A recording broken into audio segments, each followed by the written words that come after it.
Hey Stack, these garden beds are looking pretty sad. Bo, it's that awkward time of year here in Florida when our main growing season, our cool season, is over.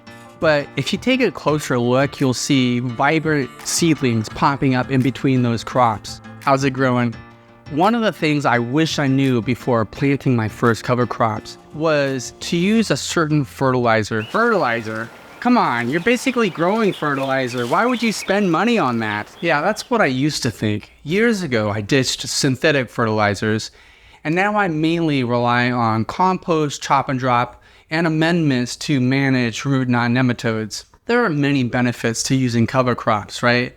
Well, those benefits are maximized when cover crops reach their genetic potential or at least come close to it. What do you have there? What fertilizer is that? This organic fertilizer boosts both fungal and bacterial microbial activity. What fertilizer is that? And do you use it again for the fall garden? Yeah, I'll have to circle back about that fertilizer at the end of the video. I only use that fertilizer on 2 of the 3 beds, which I'll explain later. Basically, this is a follow-up to our no-till summer crop series, which focused on cover crops to manage root-not nematodes. When I made the switch from soil solarization to cover crops, and I'm so glad I made that switch. Finally, a follow-up video. That series was 2 years ago. Yeah, time flies, right? I didn't really feel ready last year to do a follow-up, so I have a few things I screwed up. But it wasn't all that bad. I just know better now what I wish I knew back then to have a more productive cover crop with a few minor tweaks. Keep it short, Stack. People just want to know what to... Well, I'll do my best, okay? This year we're doing something a little different that involves 2 rounds of cover crops as recommended by Tree Amigos growers in Davie. They sell several different cover crop kits depending on your garden needs, and we'll cover that later as well. Yeah, let's start with what you screwed up.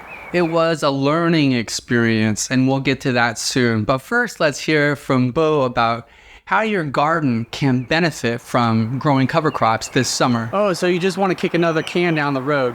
Okay, Stack, let's do this. Cover crops have the ability to recycle nutrients, build fertility, build structure, prevent soil erosion, suppress weeds and disease-causing organisms, regulate moisture, attract pollinators, feed beneficial microbes, and protect them from the harmful rays of the sun. It's important to know why you want to grow cover crops, and I don't know what gardener wouldn't want more fertile soil. So there are general benefits, but then there are more specific, like my initial objective in starting cover crops was, of course, to control nematodes, those dirty life-sucking parasites. So I've been growing sorghum, Sudangrass, sun hemp, Kodiak brown mustard. Yeah, how'd that work out for you? Hold on, Bo. The sun hemp did really well. You saw the size of those nitrogen nodules at Tree Amigos. You need a magnifying glass to see yours, Stack. Okay, so I kind of ignored the expiration date on the rhizobium inoculant, which is the bacteria that enables legumes to pull nitrogen out of the air and into the soil. And since then, I've learned that different strains of rhizobia have different symbiotic relationships with different legumes. For example, rhizobia that works well with sun hemp also works really well with cowpea, but it doesn't have the same symbiotic relationship with other legumes. And by the way, that strain is not easy to find on the market, but it is included in this multi-strain rhizobium packet that I recommended in the cover crop series, and I still recommend it. You've got to use it before the expiration date, Stack. Correct. And soil biologist Dr. Lane Ingham recommends inoculating your compost bins with rhizobia, which I will do with any extra that I have after I've inoculated my seeds for this cover crop this summer. The best way to get your legumes off to a great start is to inoculate the seeds. I soaked my seeds with rainwater, but you can also use chlorine-free filtered water. And then I added this rhizobium powder, mixing it into a slurry.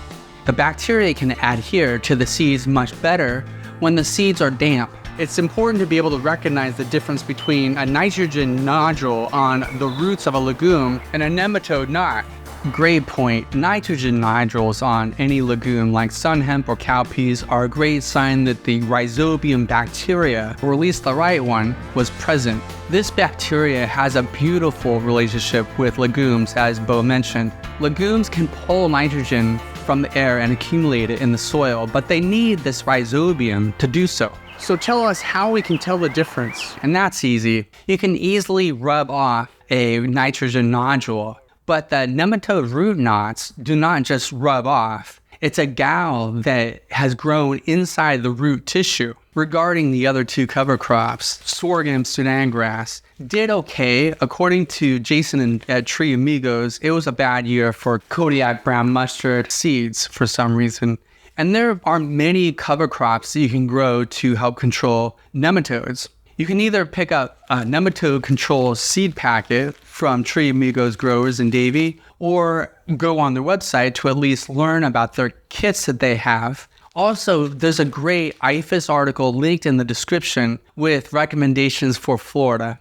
A big takeaway from that article is that if you grow cowpeas for managing rroot-not nematodes, be sure to choose the right cultivar. The article highlights which cowpea types are best and warns that the wrong cultivar could actually host root-feeding nematodes, making your problem worse.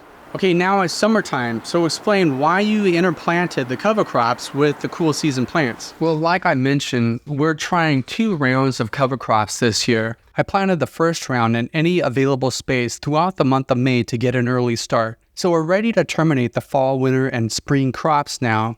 For the cover crops, I recommend following the directions on Tree Amigos' site, and you can find that link in the description below. And the rhizobium inoculants? Yeah, this rhizobium with 3 different strains specified for peas and beans will be linked in the description as well. Here are a few more pointers that I wish that I had paid more attention to during my first couple of cover crop seasons. 2 things seeds need for germination are enough moisture and soil contact. I got started early in our dry season, which was exceptionally dry this year, so that required a lot of extra watering every day. But that was followed by an enormous amount of rain this past week. Fortunately, my beds have excellent drainage. About that soil contact, even if planting instructions tell you to broadcast the seeds, don't just toss them around without covering them. Make a little trench, drop them in, and bury them between 1/4 to 1/2 inch deep.